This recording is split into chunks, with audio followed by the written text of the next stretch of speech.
welcome into another FSAN episode here. This week, we're talking about keys to the season. These are things that each franchise has to do to try and get a chance at getting that little baby stiff arm. And this week, we're lucky. We got a sponsor. Since this week, we're talking about keys to the season, we are sponsored by Schlage Locks. They encourage you to lock it up, idiot.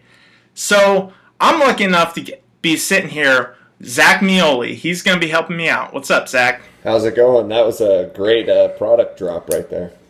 That's right. We're lucky enough to get sponsors, so we got to take that money where we can. The YouTube views are just flying off the charts, man. Exactly. That's right. So speaking of locking it up, last season, 2015, Triumph locked up the baby stiff arm.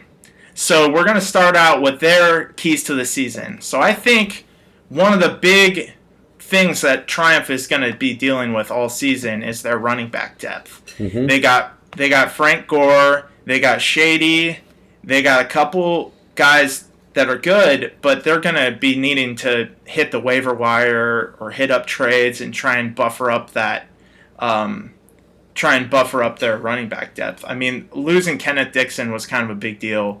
Yep. So that's one of the keys to Triumph season. Yeah, they got a stable of really talented young running backs that have big upside, but who knows if they're going to actually produce this season. But yeah, I mean, they got Matt Jones, so I mean that's a good pickup right there. I think he's going to be the number one guy in Washington as soon as he gets back from his injury.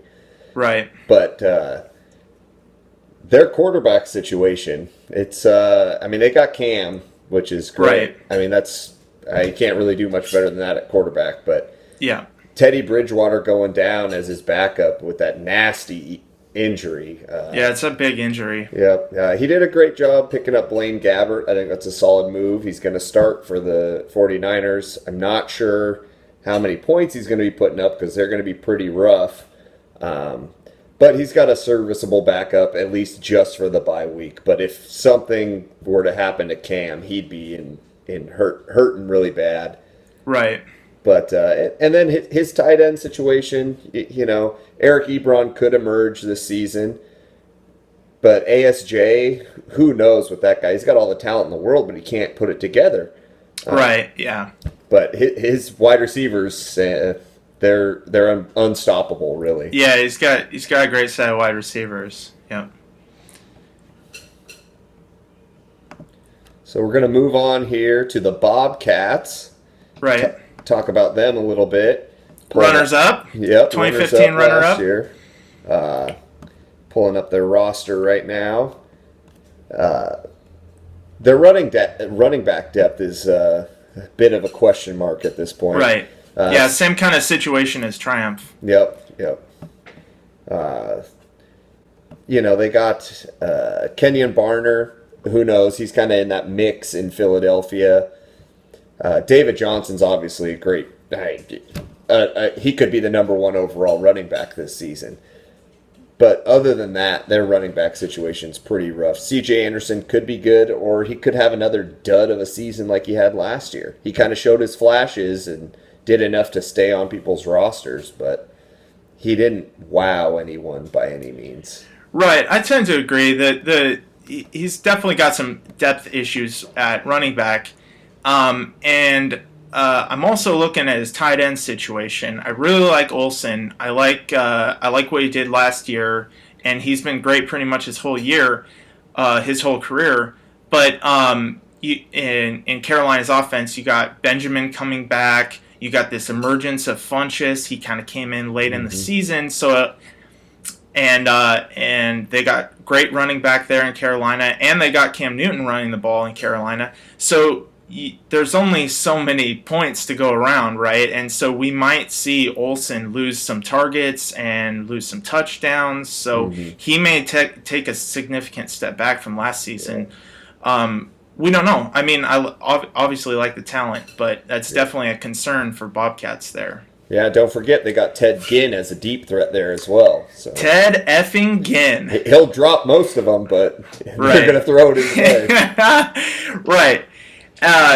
So moving on, Go Hawks had a great season 2015. I think one of the keys to his season this year is being able to choose between two really good quarterbacks that he has on Mm-hmm. his roster. So Yep. he's got Tom Brady and Blake Bortles, and I feel like week to week that's a really tough choice Play for the matchups.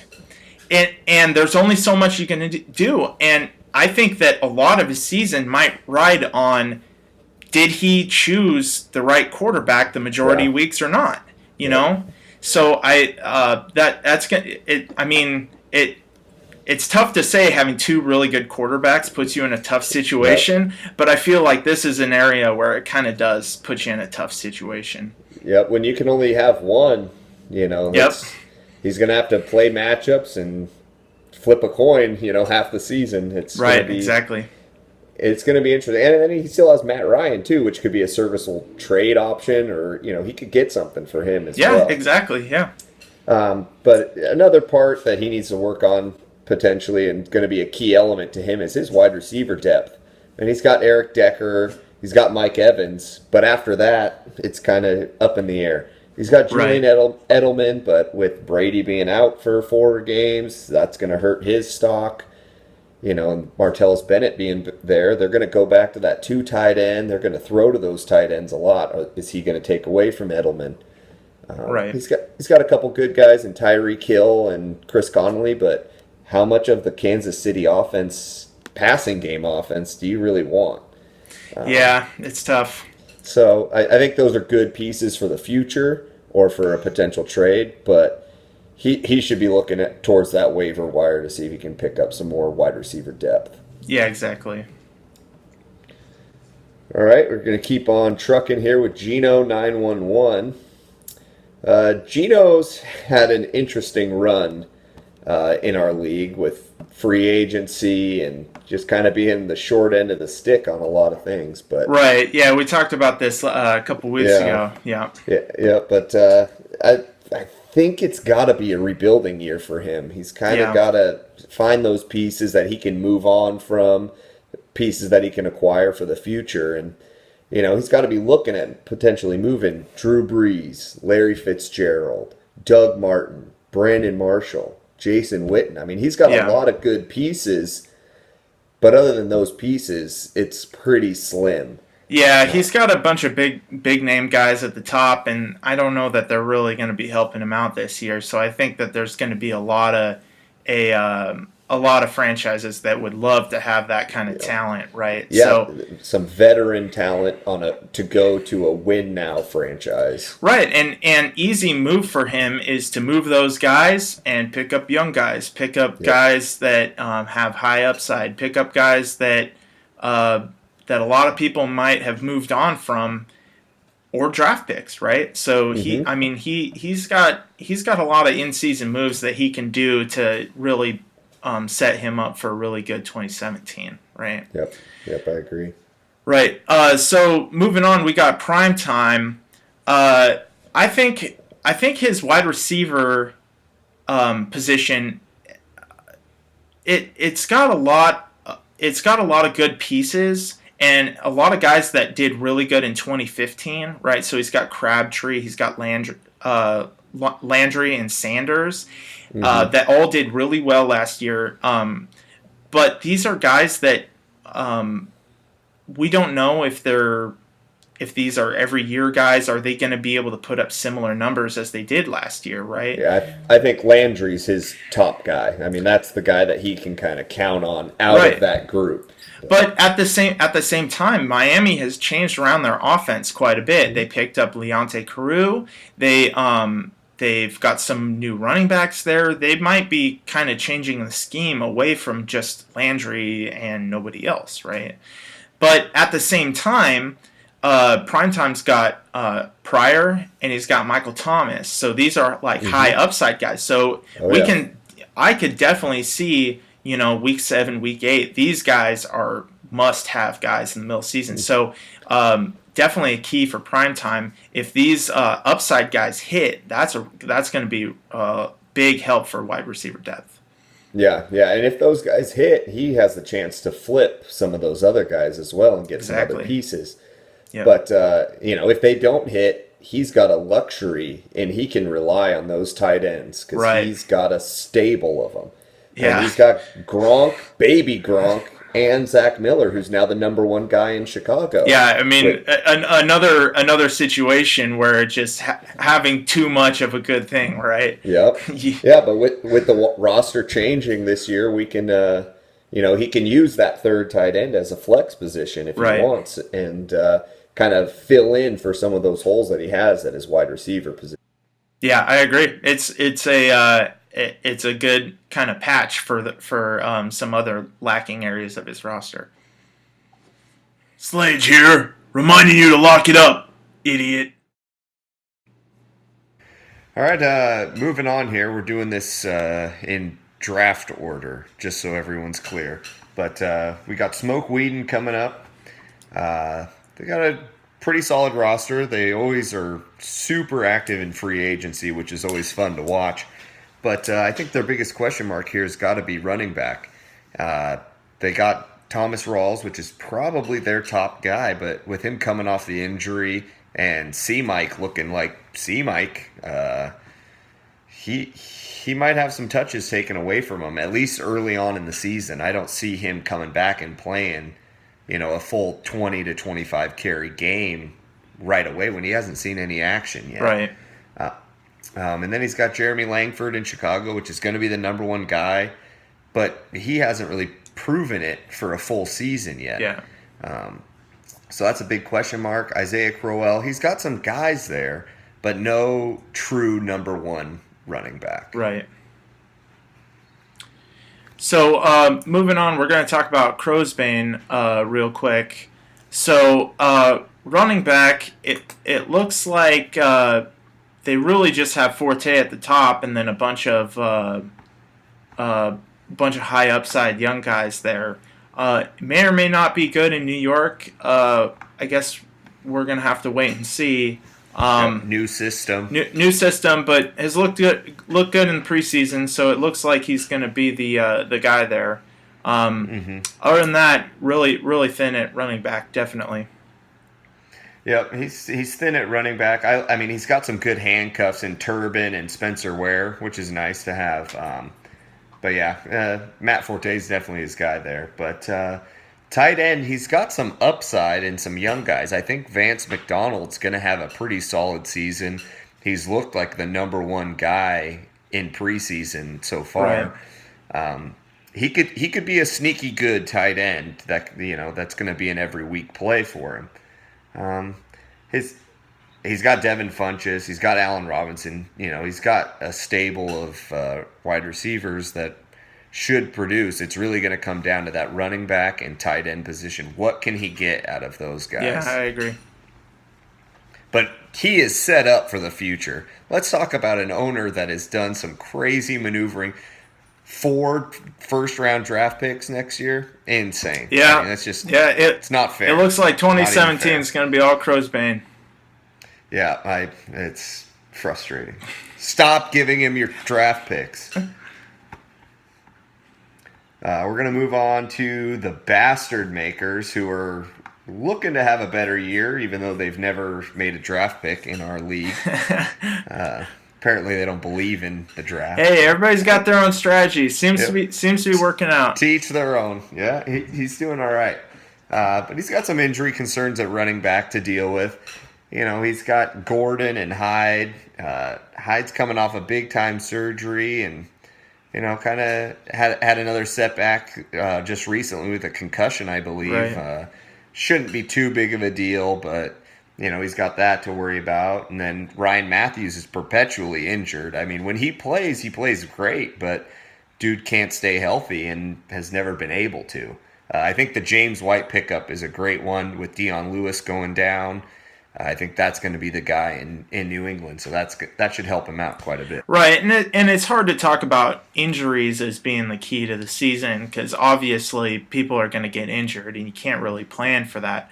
But looks like same kind of deal at tight end. He's kind of thin at tight end until Eifert comes back. So We'll see. I mean, everybody's season kind of rides on injuries, so we don't want to talk about that too much.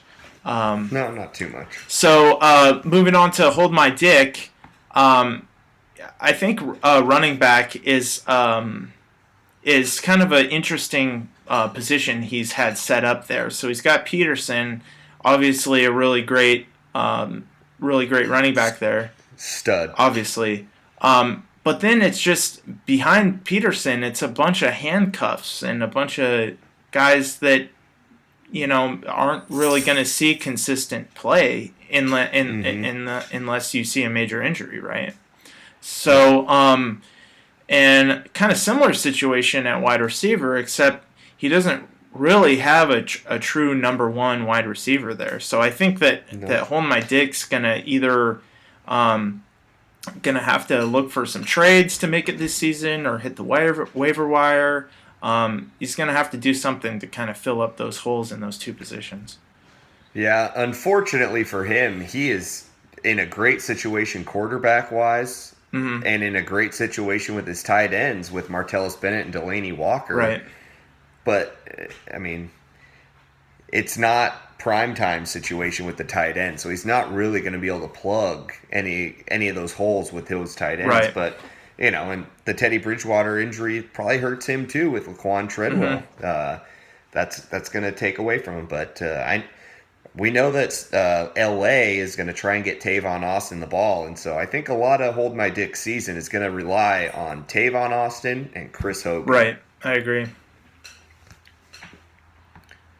So, moving on to Lick My Gun, maybe my favorite franchise in the league. I agree. My favorite franchise as well. They do some crazy dumb stuff, and sometimes it works, but most of the time it doesn't. But they made a couple of off-season acquisitions this year that could really pay dividends with getting C-Mike in the draft or in the auction. It's looking like he's going to take quite a few carries, especially in those early seasons, kind of like we talked about with Smoke Whedon. Right. He's played too well and been too consistent not to get some carries, and depending on how Rawls returns from his injury, will really kind of push C-Mike one way or the other, which could push Lick My Gun one way or the other. Yeah. And then, Amir Abdullah underperformed big time last year, but a whole year with the Cooter. Yep. Could be a good thing for Abdullah. Yeah, I agree. Emergency Mike, Abdullah, maybe having a big bounce back is going to be good for Lick My Gun. Also, in the wide receiver position, you got a lot of guys with high upside. You got young wide receivers. He's got Kelvin Benjamin coming back from his injury. Things are looking good. I mean, you got Philip Dorsett. You got Deshaun Jackson. These are all guys that can get you points. These are, but at the same time, young high upside guys are going to lead you to a really boom bust type of situation. So you don't want to have all your guys go off one week and then the next week nobody's doing anything. So I think that as long as all those guys don't line up at the same time, I think Lick My Gun can have a good shot at a good season. Yeah, I think that roster could beat anyone in the league, but could lose to anyone in the league at the same time. So coming up next, we got Magic Ike XXL. His running back position, I think the guys that he has there are a little undefined in their roles. So I'll give you a couple examples. Jamal Charles, he's coming off a big injury, and you'd like to think that he's going to be a plug-and-play number one back, but he's had some complications kind of during the preseason late in training camp, and now we have this big emergence of Spencer Ware. So I don't know if they're going to be able to lean on Jamal Charles the way that they have in the past. So the Chiefs might go to a timeshare type situation. And he has Sharkandrick West hoping that he was going to be the handcuff, but Right. it's pretty obvious it's going to be Ware at this point. I agree, and it's a similar kind of situation with Jay Ajayi. He's currently number 2 on the depth chart behind Foster, but then you also have Kenyon Drake kind of coming up, sneaking up behind him, and Jay Ajayi's had his own kind of injury concerns. So it's hard to know where these running backs on Ike's roster are going to end up by the end of the season. Yeah, and the other big question is, what's Dez going to look like without Tony Romo? Right. That's a big blow to hit to that team, but I mean his wide receivers are pretty good. He's got Pierre Garçon, Michael Floyd, Dorial Green-Beckham, who had a touchdown the other day in a preseason game, Right. so maybe he's found something in Philadelphia. Tyler Lockett obviously he's going to make another step this year with the return yards being added into overall scoring. He's going to jump up those wide receiver charts quite a bit. And then Mike Wallace, he's still got speed. And if they can get him, he's going to be like a Deshaun Jackson type. Some weeks he's Right. going to have 10 to 15 points, and other weeks he's going to have 3. So if he hits it with Mike Wallace on the right weeks and the right matchups, he could be looking pretty good. I agree. Yep, and last but kind of least, we got Nuggy. Yep. 2016 Toilet Bowl. Yeah, unfortunately for him, he has taken over just a dog shit roster. Yeah. From some piss poor management in the past, but he's done a great job of turning it around. I'm really impressed. I think everyone in the league is pretty happy with how he's come in and made a statement, and he hasn't been afraid to make some moves, which has been fun to watch. Right. He's got a couple good young pieces at wide receiver with Amari Cooper, Colby Listenby. I like that pickup. I love Sterling Shepard. That draft pick's insane. Yeah. And then Josh Gordon, when he comes back, he might be a huge piece that could push Nuggy to some upset victories down the stretch. Right, same kind of deal. Like, he's got a bunch of high upside guys, and if he can get a number of those to hit, he's looking pretty good this season. Yeah, the other thing, he's got to get another quarterback. Right. You can't go into the season relying solely on Marcus Mariota. He's got to get something for some depth, play some matchups, and see what he can put together. I agree. And another big hole in his roster is it looks like he's on the warm bodies strategy and tight end. Ladarius Green had a big injury at the end of training camp, so it's kind of tough to it's tough to come back from. But it looks like he might just be kind of filling holes and playing matchups until Green comes back. Yeah, that was an unfortunate injury. Yeah. There's some guys out there still on the waiver wire. Just got to go scour through and find someone. I agree. And I'm glad you came on with me to talk about all the franchise's keys to the season, brought to you by Schlage Locks. Yeah, I'm really excited to have them as a sponsor. That's just awesome. Right. Yeah, thanks for coming on with me, Zach Mioli. Great to have you. Yep, you're welcome. Anytime. You got my number. All right. Thanks. Bye.